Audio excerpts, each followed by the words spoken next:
Hi, everyone, and thank you for joining us on The Experience. And today it's the first time that we're doing a video segment, so that is really cool. And it's the second season of our show, and this is the first episode. And I'm welcoming Kerry Powell Walker, who is a metaphysical mom, and she's a podcast co-host of the Joyride Show. And so we're so pleased to have her and learn about her experience today. Welcome to the show, Kerry. Hello, Nora. It's so nice to see you. Hi, So my good to be here. dear. Yay. So today we're going to talk about your experience, and we, as people may or may not know, that there's tends to be a metaphysical bent with me, and obviously they don't know you yet, or maybe they know a little bit about you, but what they'll find is that you have an amazing capacity for metaphysical things, and you're very unique in your experience and how you approach your life. And of course, you are a mom, and you're doing that amazing balancing act that so many mommies and daddies are doing, where they're raising their family and then they're working and they're helping raise the vibration of the planet. And so I just want to let you start wherever you feel like is the best place for you to start. Well, first of all, I want to thank you. I love that you're doing this. I love that you're showing people's lives kind of inside and outside. And I think that is it's so inspirational. So thank you for your work. And it's just like a tiny piece of your work. So I'm honored to join you. And your first video, your first blog. Is it a blog? Everybody, who knows what it's going to be. I'm recording it, and then I think it's going to be on a YouTube channel. I think that seems like the best way to put it out there. And I just want the world to know that they're not crazy. Yes, there's stuff going on. And each one of us has our own special gift to contribute to this amazing time on the planet. And you are no exception. You're a way shower. You're someone that I consider to be a way shower. You have taken steps to be incredibly courageous and step forward.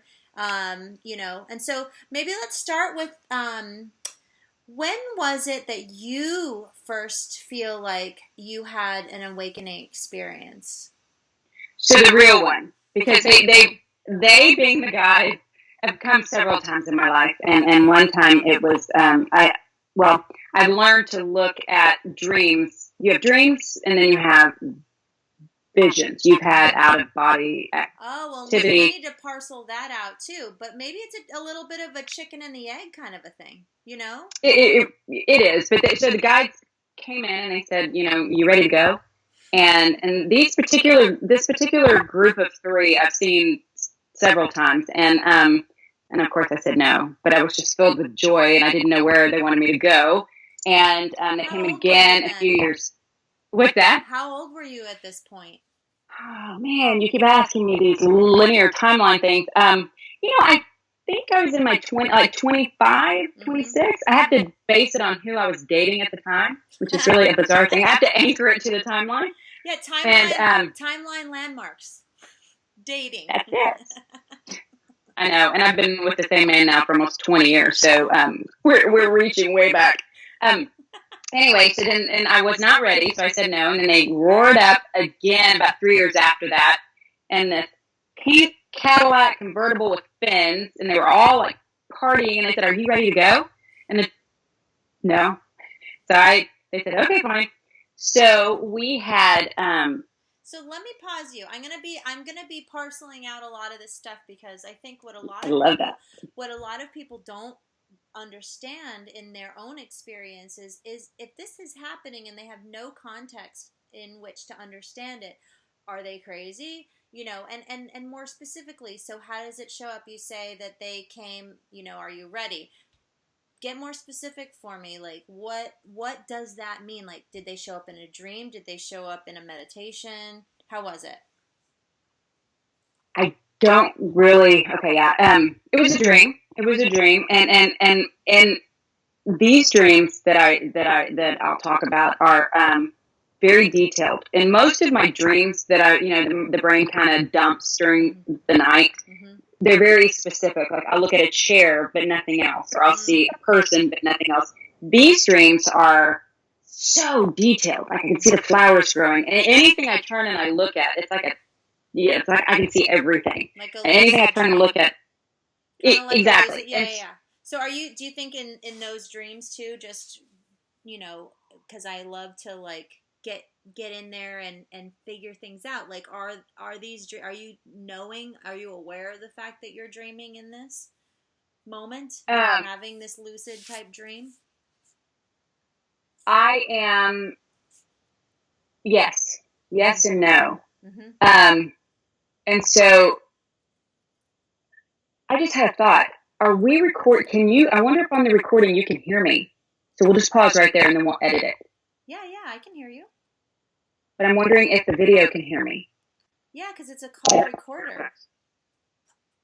Okay. All right. I just wanted to make sure. So we'll just edit that part out. It is because it's, because I was listening to one the other day and the person on the headphones, you couldn't hear the other person. So I just want to make sure that we're good. Okay. So we'll edit that. I'm directly on the computer. Go ahead. You know what? I'm going to take these out. Okay. I know for a fact because I'm not sure if you can hear me. I can hear you. I can hear you. Oh, now I can't hear you. Now you can hear me. Now I can hear you. Okay. Hold on. Pause it. Can you pause it? I don't know if I can. I guess I just stop it and then record again.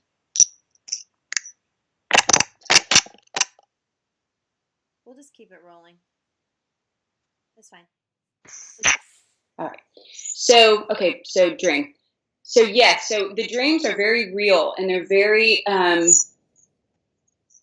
inclusive, but more than that, it's a feeling that you have with the dream. It's you wake up with this residual elation. I mean, that feeling would last for days. Oh, and wow. So I questioned what I was saying no to, but I did know that it would, if I said yes to whatever it is I was saying yes to, that it would be a profound shift that I was not prepared to make.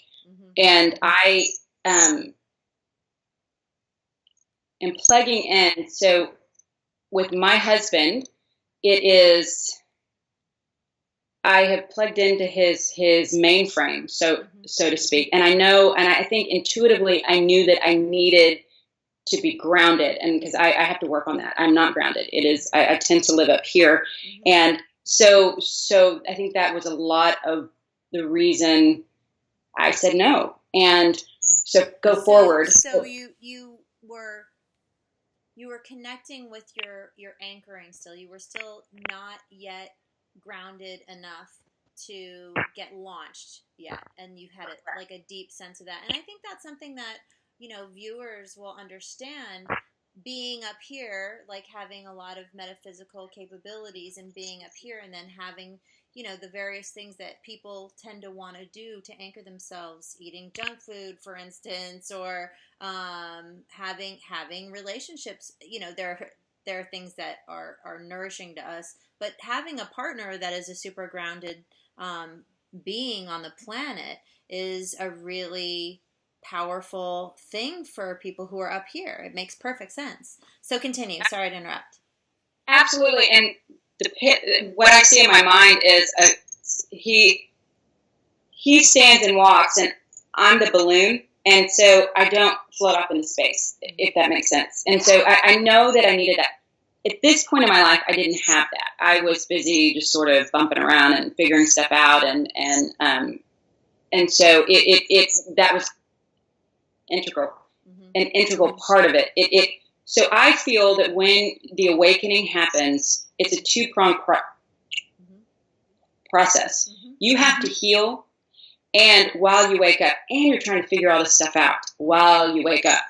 Because I think that our baggage can tend to, the straw gets clogged. And so I think that as you heal and as you realize what life really is, and as you realize that this isn't real around you, and that these are stories that we tell ourselves, and these stories shape the way we view our world, and and are deserving, or I mean, you can name anything. You know, I have met so many people along the path, and this is so important to me, that feel that they are not worthy of, whether it's happiness, money, good relationships, whatever, you fill it in, whatever it means to you, because of blank, whether it's what they were told as a child, whether it's, you know, they did something that they deemed unforgivable. And so then they spend their whole lives in lack, or that they spend their whole lives playing small because they don't deserve it. They don't deserve everything that they want. And I think that part of the point that I woke up, I started to realize that. I started to realize that, you know, I maybe screwed up in college, and it may be part of the process. You know, it may have helped me land where I am now. Right. And how everything, good and bad. Having some perspective about your interpretation. And I'm going to take you back a little bit, because you're talking about metaphors that I feel like are really important for people to understand what you're talking about, because you mention very openly about reality not being like what is real, and the idea that and that's sort of implying, I think, we create our own reality, which I think is a beautiful piece. But I think people listening to this who are maybe just on the beginning phases of their awakening experience may be overwhelmed. You talk about that, how it must have been totally overwhelming. And then that clogged straw metaphor is really interesting. Is that your way of seeing overwhelm and then needing to sort of clear the sort of debris of your upbringing? Sure, absolutely. Because I held on. Okay, so for example, and this is the first time I've really said this, you know, not just to you or a friend, a close friend. So I never thought I would live past the age of 20, 21. I just, for whatever reason, I never planned beyond that. And I didn't have parents that planned beyond that. I guess in some ways you could say we lived in the moment, but it's, you know, when you value intelligence, and you value people that can think outside the box, and they go and they do, and they travel and they do all of these wonderful things, and you go out into the world with no skills, you know, no education, it's tough. It's tough. And I knew the difference. And I just have always rejected structure, for good or bad. I don't know, but it's just who I am. And so, you know, for the 10 years, 20 to about 30, it was tough. And I judged myself on that because I didn't have a degree, and I medicated, fortunately, only with alcohol. And I'm not saying only, because it is, I mean, I didn't have the balls to go into drugs, because they just scared me. But it was so, I mean, I looked to things that made me feel good. And whether that was, you know, physically or emotionally, I was always kind of drawn. So I sort of went with the wind. And I would say, would you think that had a detrimental effect, or because you said you medicated, and this is a question that I actually am curious about, and I don't have an answer, but, you know, sort of coming from the perspective that we're perfect, right? Like, we're perfect and everything is fine, and you never get it done and you never get it wrong. That whole, you know, Abraham Hicks idea, which is, so you medicated. So that means drinking for you, alcohol for you. And I'm just curious, like, do you feel like you would be better served if that wasn't a part of your life, or? Absolutely not. Okay. It is, and that is part of my journey. When I say clearing out the straw, so it took me, and I think this is so important, at least it is to me, and I keep meeting people that validate this. So I was the worst judge of myself. And I can't do that because of this, and I can't do that because of this, and they're not going to like me because of this. And then to realize that everybody has that. Everybody has whatever it is. Again, whether it's abortion, infidelity, judging. I mean, it can be something simple that people hold on to that they did thousands of frames ago. And I love that. seriously, to me, I see life as these little frames, and they all go together to create the film strip of your life. And you gotta let that shit go, man. I mean, it really, because life is right now. It's from here forward. If you want to call that girl an ass route, do it. If you want to apply for that job, do it. An ass route? What's that? What? I didn't know. What was that word? Ass grout? No. I said if you want to ask that girl out, ask her out. Ask her out. I thought you were calling someone an ass grout. I'm like, I've never heard that term. Ask her out. And that is... you never know unless you ask. I mean, just be courageous. We never... But it's not that. It's why are you not asking her out? Right. You know, why are you not applying for that job? Do you think that guy sitting next to you deserves it more than you do? Right. That doesn't make sense. That whole worthiness piece that you were just talking about, yeah. Society, and I'm going to get preachy here, so, go forward if you want. Society gets paid on you not being enough. Yeah. You're not thin enough, you're not pretty enough, you're not rich enough, you're not enough, cool name enough. It. You're not cool enough. You need Botox, you need facelift, and now I don't think it's, I grew up in the 80s, and so, we wanted to all look like 14-year-old boys, where now I think it's the opposite. You want these big curves. But it's that not enough, and it's that authentic, and if you can lead, only you can live your life, and I have learned that if my freak flag flies, guess what? Yours does too. And it allows everybody to be them. And most of us don't even know who we are. We don't know. I remember thinking, well, we'll get into that. It is, I just think that is, so we go through that period in my life, and I met my husband. My mom one day said something about design, and all these bells went off. And looking back, there have been these moments in my life where all the bells would go off. And I've always had a hand. Right here, right now. Pay attention to this. Yeah. Ding, ding, ding, ding, ding. That's exactly right. And so, and looking, it is, and I've always had this hand that's sort of guided.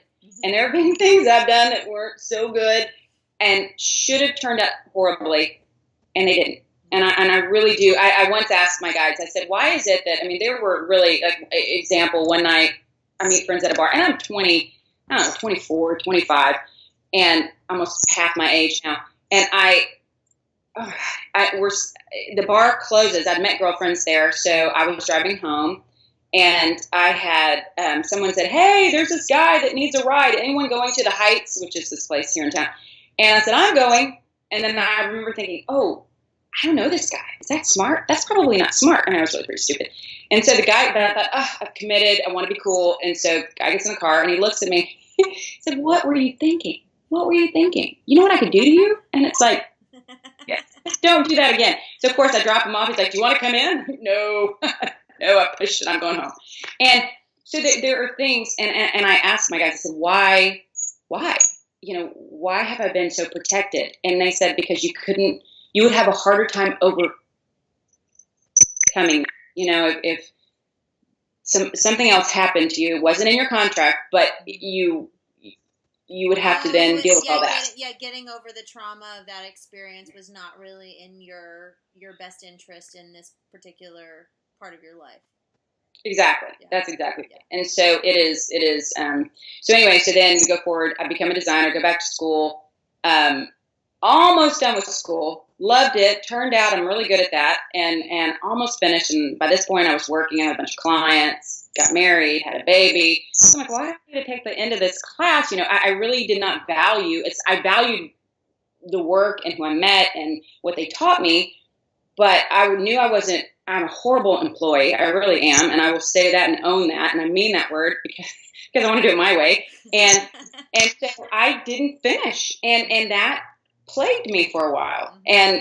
But not anymore. Bigger fish to fry, like you had a baby at home. You were brand new married. I think, and I think a lot of people really, there's a lot of personal shaming. You've definitely touched on it, but it's amazing how often if the path that the well-traveled path is not traveled, somehow we've effed up. And it's like, yeah, but in retrospect, could you have done it any other way? And we can't really go there. We just have to just do that. Go ahead. He'd go there though. So Tiffany, my partner on the show, who is the loveliest. It's like I live up here, she lives grounded, so it works. You know, she'll be on the show next week. Yeah, she'll be on Red. You can't miss her. Beautiful. And she taps. She does EFT. Mm-hmm. And so I went into this place, and what I realized is emotional freedom technique. Just saying. It's incredible. And we went into that space and of the shame around being a hot mess in my 20s. And what I realized, at least this is how we rewrote it in my mind, is that had I done the XYZ, ABC, everything the way it was supposed to be, even then I can't get it in the right order. Anyway, had I done that, I may not have ended up here where I am. I'm married to an amazing man. I have 3 beautiful kids. I have the freedom. And when I say freedom, I mean, we have set our lives up. We are so traditional. Dinner on the table at 6. We eat breakfast every morning, make a big breakfast. You know, my kids come first, but so do I. And it is okay to do what makes you feel good. And it's okay. And there's no judgment. Mm-hmm. You know, sister is the doctor. She's an OB-GYN. Mm-hmm. She couldn't stay home to save her life. It'd make her crazy. And you know, she does it her way, and it's very different. And all these mamas out there, do you work? Do you not work? Do you nurse? Do you not work? You know, do you co-sleep? God, we're so judgy. And it's all trying to validate our own choices. And so if we just give everybody freedom and say, do what works for you and your family, then wouldn't this life be happier? I mean, wouldn't it just be more peaceful? Oh, I'm so with you on that. The honoring, not just the sisterhood. I mean, I think a lot of people do get it, but there's this intrinsic competitiveness in our cultural understanding of what it is to be a successful human being, and I think that is just such BS. And if we uplift everybody, right? Like if we uplift everybody and just say, cool, maybe I don't even understand it, but you know what? That's okay. I can't possibly understand it, honestly. The trajectory of a person's life goes far beyond this current existence. So we can't know. We can't know. All we can do is say, awesome, and help them feel good about what they are and who they are and how they are. Yeah. I have a friend now that's come into my life, and I love her more than peanut butter. I mean, I just love her, and she does things so inside out from the way I do it. And it's a really interesting. I just sit back and I observe my reaction, and zero judgment, zero. And I love her for having the balls to get out and do it her way. And it's so beautiful, and I'm so honored because I get to learn that about myself. That you know what, I stand in my spot, you stand in yours, and let's hold hands. And it's just really cool. And so. But all of this led up to, you asked me about my awakening. At least I think you did in this take. Absolutely. And I had this spot that cropped up. I kind of gotten to this point in my life where, I got married and we have children and we have our forever home. And is that even really a thing? But very stable. And I thought, oh my God, now do I just look forward to an RV and grandkids? I mean, nothing wrong with that, but And I really kind of got depressed. It's like, because you spend your whole life trying to achieve whatever it is, the degree, the house, the job, get married, have kids, all these things. And here we are, and I'm not even really sure how I got here. But it's like, now what? Now what? That's all there is. Well, and I think that's the moment where you've arrived. I'm ready for more. I'm ready for more. And I'm in a place for more. And so, yeah, but I didn't take it that way. Right. And so I just was obsessed with cancer. My mother had cancer at my age at the time. And so I'm sure that was psychological, probably seriously, a lot of it. And so I had this diagnosis? This was you were obsessed with cancer before your cancer diagnosis? Yeah. Oh, yeah. Yeah. Interesting. Because Anita Morjani in her book, Dying to Be Me, she mentions something like that too, where she was obsessed with cancer and then... And not getting it. Yeah, and my, she got it. Yeah, well, I mean, the universe doesn't know, no, it just knows cancer. Oh, okay, no problem. Let's energize that. Right, exactly. And so I went to have this little itty bitty tiny spot. It was a freckle, and I have a girlfriend that's an oncological derm, and she's like, it's fine. And so I went to do my overall body check, and you're fine. And so something kept happening. Like the skin, like just on the skin surface, or like one of those body scans? No, just skin, a good derm, So something, and like, we're supposed to go out of town, didn't go, stayed home, called the doctor, somebody just canceled, can you be here? Yes. I made them take it off. They called back. Guess what? Good catch, melanoma. And so it was life changing. And I knew then that they got it all. So I knew it hadn't spread. I knew I was out of the woods, but then you do actually kind of start looking and saying, okay, which one of you other than Lily? Which one of you? And so I did go on a slice and dice for a while, but we're good now. But it was such a profound thing. And I remember, so a girlfriend of mine had passed away, and really quickly. And I remember our sons were friends. After she had died, it was like a few months after, I went to her house to drop off my son. And then I went to pick him up, and she wasn't there. And I picked him up, and she was just part of what has been in our family. Is every now and then we can see dead people. It just sort of pops up. It's not anything I can control. And she was right there. And I remember hearing her talk. I said, I can't hear you. And I say that again. And she said, I'm the one that told you about your arm. I was bugging you about your arm. And, I'm stopped halfway across the yard, walking to the car. My son turns, he's like, Mom, what are you doing? I'm talking to Wendy. And he turns around, he's like, Mom, just get in the car. Don't embarrass me. So, and I just remember talking to her, and she made a funny joke. I told her thank you. And as I was leaving, and she was around the boys, her kids, and as I was leaving, I said, so are you going with us? Can you be in more places than one? How does this work? She's like, I'm not omniscient. I don't know the word. She used it. It's her word, not mine. And I just laughed. She laughed, and I went on my way. And then it was all around the same time. And then we were at a gym.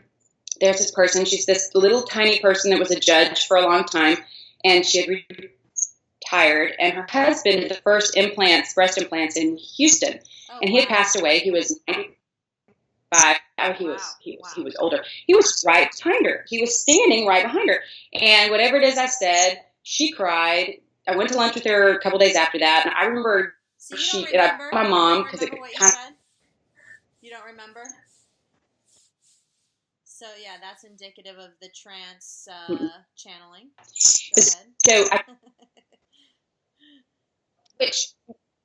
And so her, I brought my mom because I was kind of weirded out by the whole thing, and they're closer in age, and this woman actually reminded me of my grandmother, my mom's mom, and so I thought it'd be great to bring her, and so we were all sitting there, and she's like, so, the judge, she's like, so, I'm having lunch with so-and-so. What does he want to have lunch about? I don't know. She's like, I'm not psychic. You are? It's like, no, I'm not. Thinking, And so this type of thing happens. Why did you think that? What? And your dead husband saying I'm not psychic either. No, I'm kidding. And so it was really weird. And I desperately didn't want to be weird. I desperately didn't want to be weird. And I, along my path, I've known a couple of people that have ditched mainstream life, and they've gone and they've joined organizations that draw you away, change your name, put turbans on your, so that really, really scared me, because I didn't want anything to get in the way of my responsibilities as a mother and a wife. And I use that word because it is. And that's that marginalizing piece too, that we're so trained to judge what we're doing as either typical or atypical, weird or normal. And I just want to interject that, because so much of what people struggle with moving forward in is the fear that they'll be perceived as weird, which is totally what you're talking about. So continue. Sorry. Go ahead. again with that freak flag. It was I actually opened the box at that point and said, "Hey, I have a freak flag." But so we ended up. So not too long after that, I told the guides. I said, I was sitting in the bathtub, and I remember saying, "Okay, God, you put me here. I didn't go home. You gave me an out. I decided to shut the door and keep walking. I have chills on my legs. I'm ready. I'm ready." Ooh, and so I said, "But I want a sign that even I can't miss. Because where something will happen once or twice, people are good to go. I need it like 10 times. I mean, God love them. They probably make them crazy on the other side." And so the next morning, and I'll send it to you. I think you've seen it. It was a Tetra. I'm unloading the dishwasher. Very next morning, and there's a 4-sided pyramid with an eye, perfect eye, reflecting off my Fiesta ware on the back of my cabinet. And I've lived in the house for a long time. I've had the Fiesta ware forever. And I look at it, and my husband's mom was there. I was like, "Do you see that?" She said, "Yes, I see it." Well, it meant communication with spirit. I now think it means something else, but it was so profound. And so that's when I thought, okay, I need to embrace this. I just need to embrace this. And for the sign, I mean, here it's like you ask, and here you are, my dear. You are receiving these prompts that you asked for. It is so beautiful. Well, and I very, very much view life now as okay, backing up. So I really read a lot of Cryon. Love Cryon. Mm-hmm. And I remember, and Yogananda, I love Yogananda's work. His stuff is beautiful. Just give a little synopsis for people who may want to check that out, or who also resonate, maybe just a little weensy bit about it. Well, Yogananda bridged the gap between Hinduism and Christianity back in like 1920s, 1930s. Long time ago, yeah.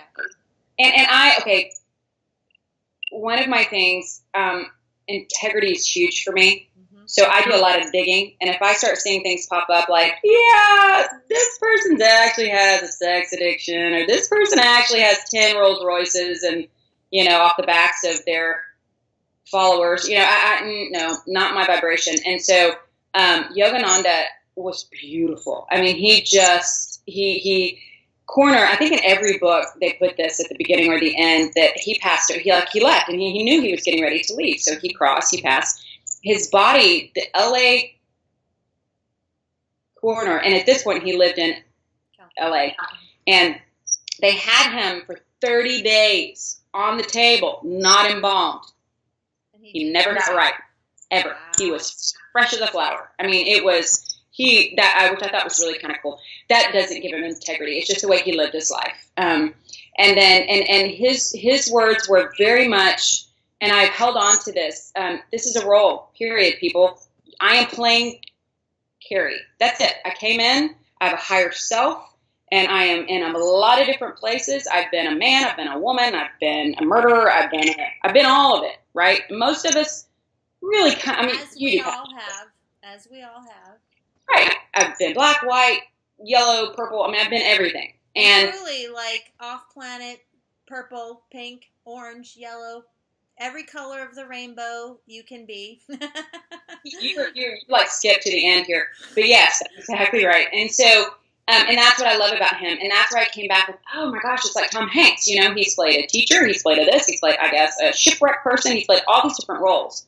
And that's all this is. Life is a project. And somewhere they're watching our lives. I guarantee that they're eating popcorn. Is she going to do it? Is she going to do it? She didn't do it. That's what non-physical is. I mean, I think that all our team, as I like to refer to them, are participating energetically, and they're like trying to direct us to our, the people who want their soulmate or whatever. Okay.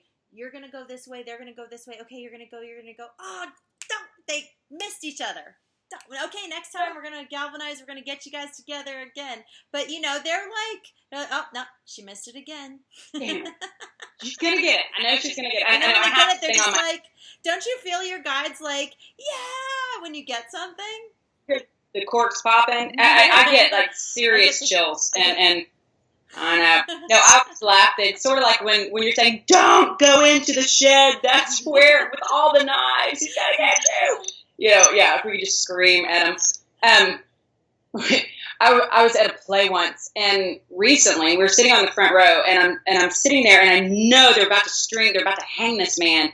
I wanted to scream to them, "Don't go out there. I know you can hear me." And it's like, and that has to be what it's like, right? I mean, they're sitting on the front row, and they can touch us. I mean, they can hear everything we say. Our team can, but we have free will. We do what we want to do. Well, and that's the thing that I always get a little like mixed up about is the whole like, so when you're in spirit, there's no such thing as time, space, reality. And so it's like, do they know that there's one potential reality and they're seeing it unfold, or do they, I'm just like, I'm sure our actions have instigate some unfolding, but it's hard for me anyway to wrap my mind around what it must be like to be in non-physical and to like, are you sitting at like 100,000 potential infinite number of possibilities, or is there one that is for sure coming through? I'm just so curious. I mean, maybe we could have someone come through and explain that, or maybe you can explain that. The way I do that is we have signposts, and those are the moments that light up for me, the people that glow for me.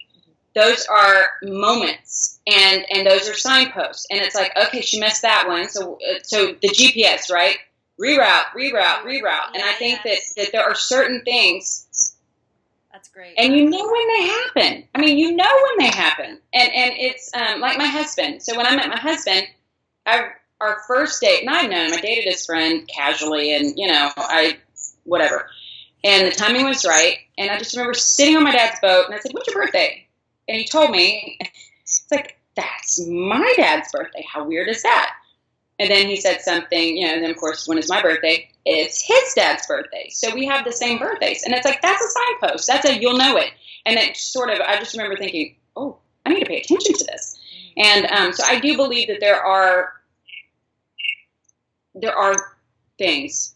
I have an Xbox controller right here, and I'm hearing it do things. Like, who is on it?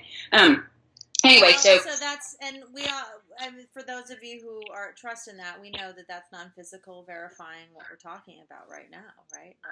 Yes, that's exactly right. And the chirping, by the way, when you hear the chirping, oftentimes that's spirit. They're getting too close to the computer. Did you hear that?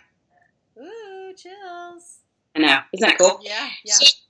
So that was the beginning of my path. I mean, that's really how I woke up. And unlike, I think some people delve into what they're supposed to do. It's like people that say, "I want to be a psychiatrist. That's it. That's what I'm going to school for."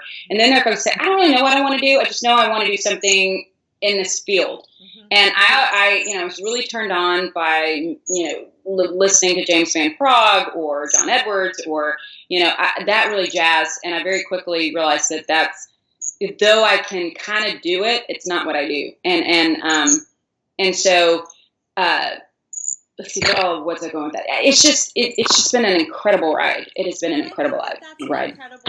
It's an important noticing too, because people, as they start to awaken more clearly, they're going to see that they have a particular skill set as well, and say more about, maybe those are the introductory signs for you, or maybe those were the sort of opening metaphysical signposts, as you've mentioned, to start paying attention to that aspect of yourself. But where are you now with that?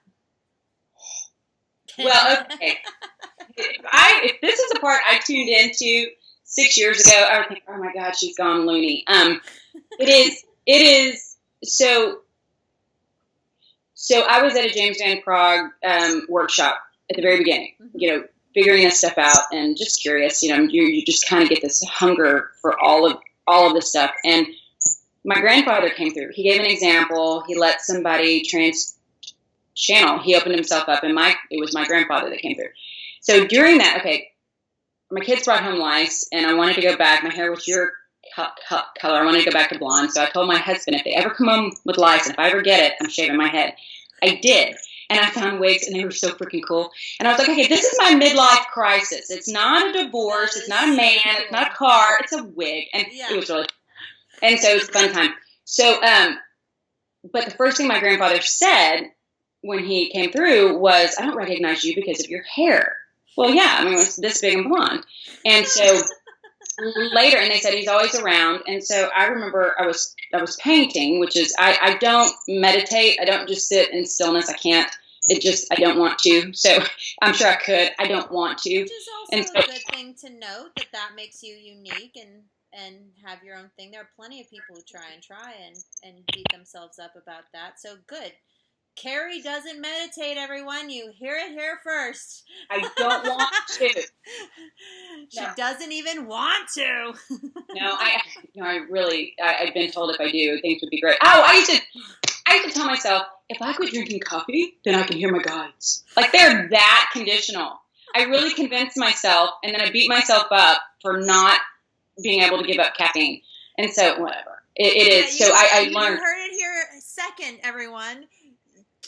Not drinking caffeine will not make you necessarily a better person. You don't have to quit in order to be tuned in. You heard it here first. Second. Right. I just read something about, and they said, there are these misconceptions about being enlightened, that you don't swear, you don't get angry, you don't drink, you don't, whatever. Yeah, there's that rigidity again. Like, take it easy. Take it easy. Love yourself. Just enjoy. Like, what's wrong with enjoying where you're at and not, comparing yourself to other rigid, it was that thing that you said earlier about, moms who are, whether you breastfeed or co-sleep or, bottle feed or, homeschool, regular school, whatever, like, it's all good. It is all good. And it is because, okay, think of it this way. If you compare, you're either going to find yourself less than or more than. And making someone else less than. Bingo. And that's an ego piece. And so comparing gets you nowhere. Anyway, so it is, so I was painting, back to my grandfather. So I was painting, and I find myself going into that zone when I'm active, but I'm active gardening or painting or doing something where my hands are busy, my feet are busy, but my brain's not. And I asked the question, I said, and this leads into where I am now. I said, if he's always around me, why didn't he know about my hair? And I don't understand that. And so 2.5 years later, they answered the question. I was sitting, there's this fabulous movie theater, and I know they're nationwide now, but it's called iPick, and it's just a cool place. And they give you dinner, and you sit in this pod while you watch a movie and you eat or have a drink. And so we were in the restaurant part, and I hear the buzz, and I get a buzz in my ear, which means pay attention, and kind of like a phone call. So I look around. So this is actually a physical sensation, a buzz in your ear when spirit's coming through. Yes, cool. Exactly. Cool. And all that's lessening now, though, and I don't know what that means. I think sometimes as you don't need things, they kind of go away. But I used to get the tingling on like one half of my head. I do get chills sometimes, not as much, but I get this buzz, like this brrr sound in my ear. And I look around, and all I see, of course, I'm seeing the people and bar and restaurant tables, but I'm seeing really inside my head space, like this grid, just space. And there is a grid in the middle of the space, and where everybody, almost like you sank my battleship type thing, like a grid, and where everyone sat was an orb. And it was, orange and kind of multicolored, and everybody, and they said, this is how we see you. I'm like, really? I asked that 2.5 years ago. You're just not answering me? Seriously? So almost like a graph with plots on points in three-dimensional space. Yeah, but like you would sit there, and I saw you as an orb, as an orb. So, and then one night I woke up, and my son walks in. My oldest son walked in, and he sleepwalks every night at 10 o'clock, and he was sleepwalking, and he was glowing. He was glowing like an indigo, deep blue purple, and beautiful. It was more blue, kind of a cobalt blue. And he I just remember thinking that's really cool. I don't know what it means. We'll figure it out in the morning. And it turns out, well, that kind of leads into where I am now. And so there are two parts to it. There's the shift, which I'm really adamant about. Sorry about that. Really adamant about. We're really discussing it. Like on the show tomorrow, we have someone else talking about the shift, and there's this big groundswell. We're basically, I think, moving from the 3D into the 4th and 5th. So there's that part, and then the other part is this alien thing. I mean, and it is coming at me from 20 different directions. And when I say alien thing, I did tell you about the spacecraft that we saw last night, or not before last. 2 nights ago. So hello. And so we had, so that's where my interests are now, in those two areas. Children, go now. We're almost done. Thanks, guys. Yeah. So that's really, really cool. So talk about where do you see it going? I mean, you have your amazing show, and you have such this gift of a show, and then this wonderful capacity that is growing, and you're a part of this awakening and informing people, like way showing is what I like to call it, so that people can have access to this information and not feel like it's so crazy. And so you have that opportunity, but also your unique experience is also a really powerful tool for people to just see that one woman can do some powerful things, and they can do stuff too. Like that whatever it is that they're experiencing is something that can change the world too. And in our own way, whether it's we have a large life, a medium life, or a small life, we can do something, and it doesn't have to be charted. It can be uncharted, and there are people out there. And you're in Houston. You're in the Houston, down like in Central City, Houston. Yeah. And I just want people to know where you are, in case people who watch this are in Houston and feel like they want to check out the Joyride show, and also just to get to know you. And we'll have her co-host next week. But so where do you guys go from here? What's moving forward for you? I try not to plan. Not Okay. It might get bigger, but it is for the reasons that, I want to start this with the premise of our show. My whole heart in this show is to say, and this is, of course, my stuff, that you can walk with a foot in both worlds. You can drive carpool, you can go to work, you can be a lawyer, you can be a dentist, you do whatever you want, and you can also be weird, and you can also, you can do both, you can pursue both. And I think that's really important, and that as we wake up, your world does turn upside down a bit, because the paradigm that you've grown up in, most likely, is one that billions, millions at least, but probably billions of people have helped structure. And so that is a mass consciousness. So to break away from that is not comfortable, and you kind of look around and think, I don't want to be like that weird person with a tinfoil on their head. You don't have to be. Or maybe, I don't know, that could be a new craze. But as long as you do it your way, and you find people that resonate with you. And I think that is probably the biggest thing, is that I found a sisterhood.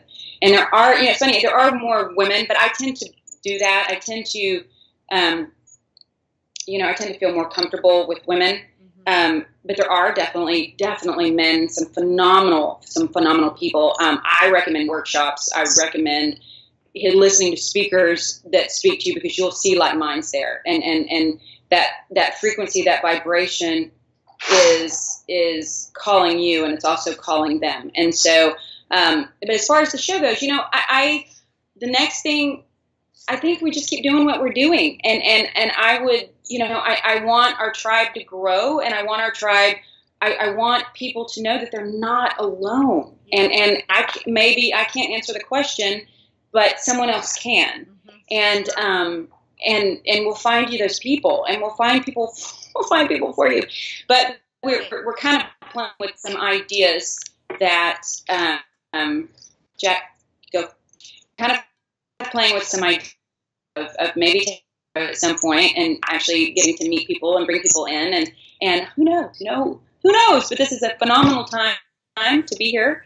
And you bring up a really good point. I don't know. You really bring up a good point about not isolating. I think that people sometimes feel like they're going crazy or that their communities won't understand where they're coming from. And so instead of venturing out and trying to find new people outside in their social sphere, outside of their sort of standard staid paradigm, it doesn't occur to them to find like-minded people. It's just this perception like, maybe they've heard it somewhere in their home group or whatever, you're crazy, so no one's going to want to talk to you. But people have shifted out of marriages, shifted out of long-term friendships. And I don't advocate letting go of community on any level, but just building on the new interests. There are also meetup groups. You can look up meetup.com. There are meetup groups in your area. There are a number, like this is a really growing time for awakening. Absolutely. Yeah. Well, and to speak to that, I love that idea. I actually feel very strongly that when people say, oh, the communities are going off and they want to live among themselves and like-minded. No way, man. I don't agree with that. I think that we need light in the world, and I think we need examples in the world. And I think that, yes, people are off-put at the beginning, and you never know what words you're going to use that may plant seeds. You don't know. And you don't know what I had someone recently. She told me, she said, I've never met anybody that could see dead people, did this, that's metaphysical, blah, blah, blah. Yes, she had. She just didn't know. And she like texted me that night. She said, oh, one of my best friend's mother, she trans writes in the dead person's handwriting. Did you know that even existed? I said, nope, I had no idea. And it's all around. Her eyes just weren't open to it yet. I mean, and I think a lot of times, like you walk right past something and until you're ready to see it, you don't see it. And so it is, I agree with you. Now, if something becomes harmful, and the reason, and I think this scared me for a while too, a lot of times the reason people kind of, and it isn't boom, they're gone with all the pain, people just kind of drift in and out of your life. Mm-hmm. There's some people you're at a bus stop with, and you're going to get on the same bus, you'll go to the same place, and some people you don't. I mean, college is very much that way. And we hub and then we go out. And so it is not, there have been people that have shifted out of my life, but not in a painful way. More in a, oh, wow, I haven't heard from so-and-so in a while. Your life just gets bigger and expands. And if your marriage goes away. They vibrate out of your life or they vibrate into your life because your perception, right. Your perception is picking up and drawing different things in. Yeah, your antennas. Well, and if jobs or people like husbands or wives leave, usually that marriage was probably going to do that anyway. And so what happens is, people talk about your Kundalini awakening, which is pretty powerful. Look that up. Actually, we have a show on that. Look it up on Joyride. Joyride. And it can be really a rough ride at the beginning. But it comes in like a flame and it burns the things that are holding you back, basically, that are keeping you from living the life. And a lot of times that puts people in a place of living small, because you don't want to let go of something. But I always say, when you let go of that, something else is going to come and it'll serve you most likely better. But you have to be intuitive. Well, you're such a way shower for people because not only did you have to go through your awakening in a conservative community. I mean, I think there would be a lot of people surprised that there is an actively awakening community in Texas outside of Austin. And that people are really doing it. People are like, I think there are signs all over the world. I mean, the fact that that you have a podcast that is growing in popularity and, kicking butt, I think that is a sign that people can start to take, um, you know, inventory of and recognize that that's shifting. And I think a lot of people maybe a few years ago may have thought that this wasn't actually taking place. But if you sort of compare where we're at now versus where we are, I mean, if you're paying attention to what's on the news or what you see being regurgitated there, like, I don't think you're going to see that aspect. But if you go looking for it, it'll start showing up in really powerful, magical ways. Well, and I think that's a good point, because I turn off fear has infested and fear sells, and it is mind numbing. Oh my gosh, sometimes I listen to what my kids are listening to on YouTube, and it's like Minecraft stuff, and I've kind of ventured into a couple of other things, and I just want to say, be careful with what you watch, because it's seeds. Those seeds are planted, and it's not that I want to live in a Pollyanna world, not at all. I would just want to live in a truthful world. Yeah. And because if it's the truth, then we can do something about it. If it's puffed up hot air, what do you do with that? You know, and trying to tell people to jump ship, come over to the ship that's not sinking. You know, that's it. I love this. I read this somewhere. It's Sharp. I think his name is Michael Sharp, and he gives this example. And I know we're running down on time, but he gives us this example. I'll make it quick. He said it's like you're on this ship, and you look at the other ship, and everybody's partying. The captain's drunk. Everybody's just not paying attention, and that ship is going down, and you're over there going, whoa, over here, people, look, over here, come over here, the ship is great, come over here. And I mean, you can't even get the captain to look up, and finally the captain looks up. Yeah. Thinking, you're like, you even draw a bridge and say, come, and then people slowly start waking up and going, oh my God, this ship is rusted and sinking. Yeah. And so it's trying to get people to say there's more. Don't follow people. Oh my gosh, don't follow people. Yeah. You've got it all inside of you. Beautiful. You know, you've got it all.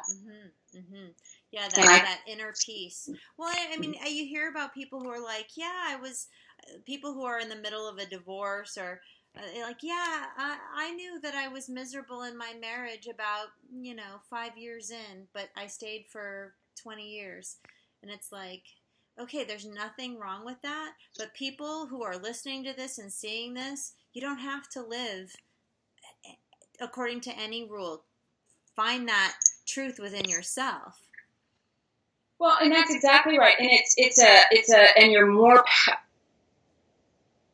powerful than you know. And it is like taking off the suit. When you take off the illusion of who you think you are, what you think you need, oh my God, it's endless. I mean, the possibilities of your life, it's just endless. And I think that's the most important thing. I mean, I think that's why we came. It's not who can wear the St. John's, have the little cute Chanel bag. It's a purse, it's a purse, and you're broke now. I mean, it doesn't make sense. It's what brings you joy. Maybe it does bring you joy. Yeah, who am I to say? Brings you joy, like that dang purse is woohoo. Maybe you had to work your ass off to get it, and it's something that motivated you. Good for you. And that's not for me to tell anybody what's right or wrong. But your point is, you're going to want something beyond that. There's going to be more that is feeding you, and so beyond the purse, what is lighting you up? And I think asking that question of yourself, like, what is lighting you up, and is what's going to be your inspiration, whatever that is, and even